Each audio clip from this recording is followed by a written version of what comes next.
So we've been having a really good conversation. There's so much insight in a lot of what you're saying. Um, the thing it makes me think about is this balance that we always have to consider. I talk a lot about the burden of the oppressed, and so when I talk about the burden of the oppressed, I talk about the fact that we bear the brunt of oppression, whatever the form of oppression. We have to um, we have to convince people that it exists. We have to keep their feelings in mind. We also have to come up with the solutions to it. And that's a lot, especially when you're the one who's dealing with the trauma. So that's one thing. The other part of that whole conversation is we are all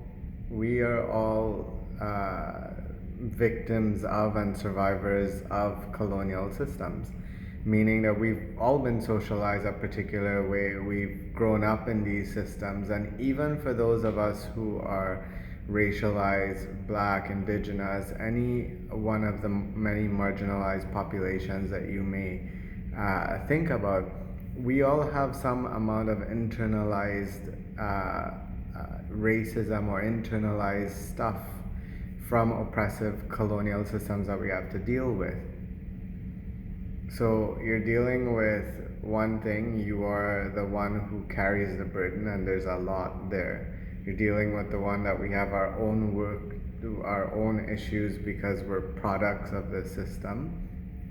And then there's this other piece that makes it even more complex, which is we need to be able to have these conversations in ways that brings people to the table. Ultimately, when you think about liberation is for everyone. When we think about the world that we want to create, we're trying to create that for everyone.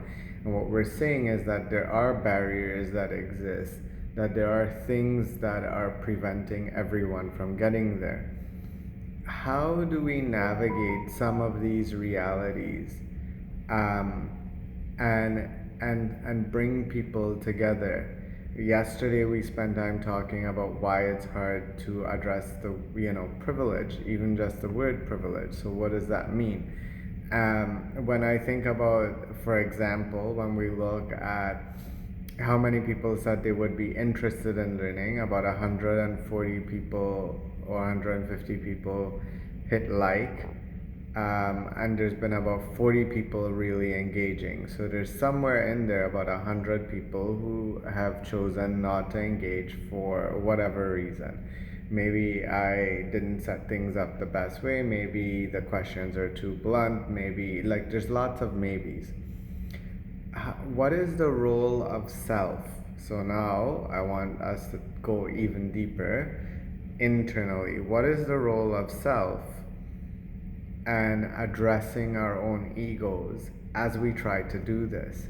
What is the healing work that we need to do in order to be effective at doing this work? Because what we know is, just like we know in cycles of abuse, the abused can become the abuser. So even for those of us who experience marginalization, it is easy to replicate that if we haven't done healing work.